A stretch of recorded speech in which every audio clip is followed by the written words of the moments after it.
Okay friends, welcome back. Today we are making a sponge holder, and that is somewhere where you can dry out your sponge after you're using it for washing dishes or whatever you're using your sponge for.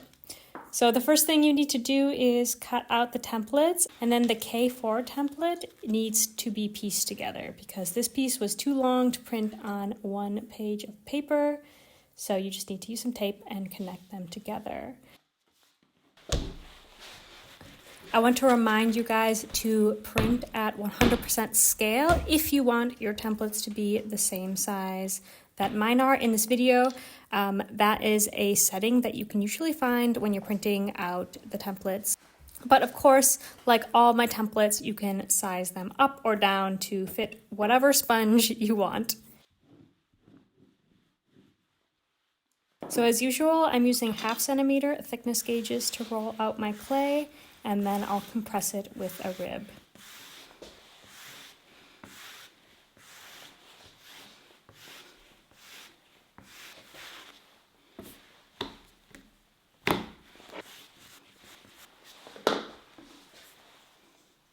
Then you just want to lay down your templates and cut them out. So you're going to want to cut out one piece of K1 and K4, and then 2 pieces of K2, and the last piece, K3, that's actually just a guide, so you don't need to cut out any shapes for K3.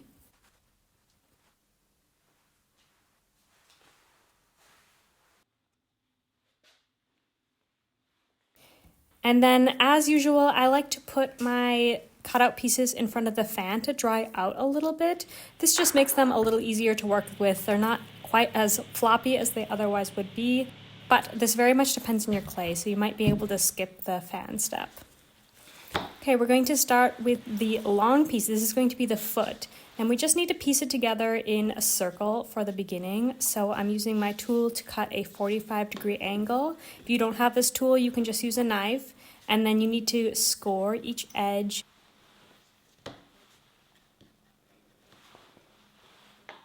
If you need to use some slip here, you can. I'm just using a little bit of water to piece them together.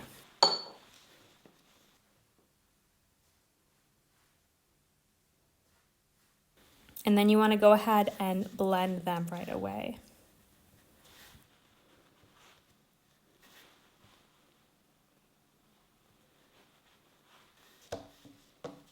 Okay, moving on to the main body of the piece. So here's where we're going to be using our guide. And I'm just marking along here because this is going to help us know where to put the foot. So this is the guide for where to put the foot, basically, so you can get it nice and centered. And just, place it in there as best as you can, as evenly as you can. And then I'm marking it once again because it's not exactly where the guide is, and that's fine. So I marked it again so I know exactly where to score. And I'll score both sides as per usual, add a little bit of water or slip if you need it, and attach.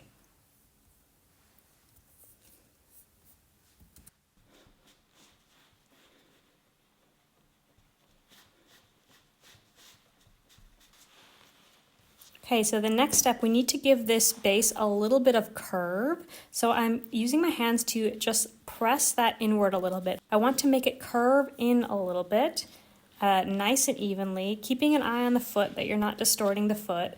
And then I'm also going to use my fingers to turn the edges, these edges right here, into sort of like a spout shape. Now this is totally optional, but I thought it would be a nice little touch so you can empty the dish and you can just pour the water off the end like that.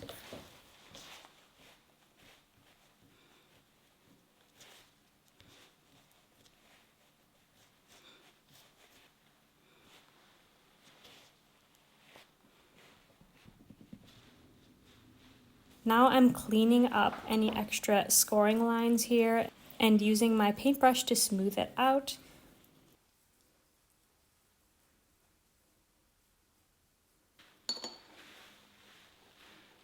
Okay, and then we're going to move on to the sponge supports. So in order for them to fit on this curved surface now, you actually need to bend them a little bit here.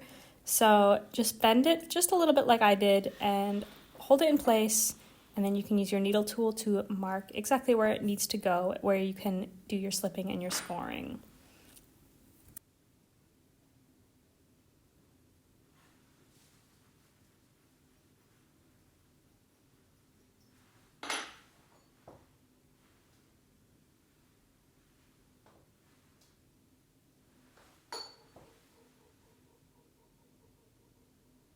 Now, because we are putting a basically 45-degree angle here, you need to be quite firm with the pressure that you're putting here. Just make sure it's really nicely attached here.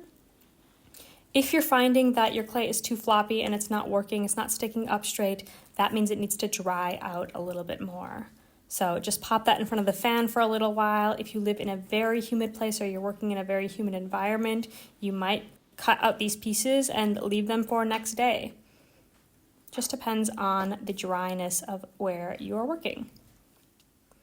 Okay, and you see here, I'm also like flaying them out a little bit. I think that that's nice just to make it easier to get the sponge in. So they're curved a little bit towards the outside and just splayed out just a tiny little bit.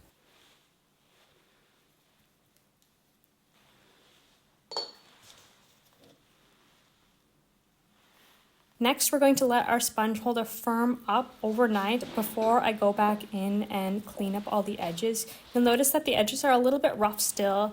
I like to save those for the next day. I think that's way easier when all of my attachments are nice and firm. Yeah, so I just leave them under cloth overnight.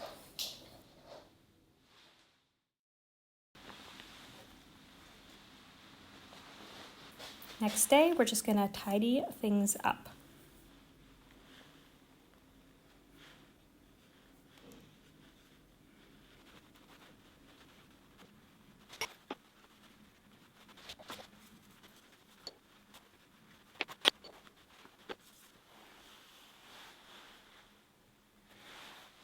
Now, depending on your sink situation, if you want your sponge holder to drain, like if the sponge holder is going to live in the sink or somewhere on the sink that will drain into the sink, you might want to poke some holes here, just like a soap dish, you might want it to drain. Just depends on your situation. So I decided to try that out on one of my pieces to see how that would work out.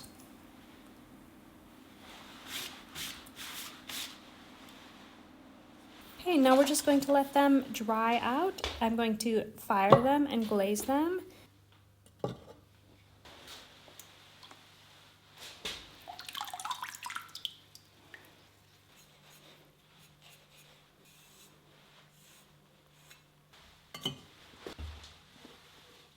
And here's the final result.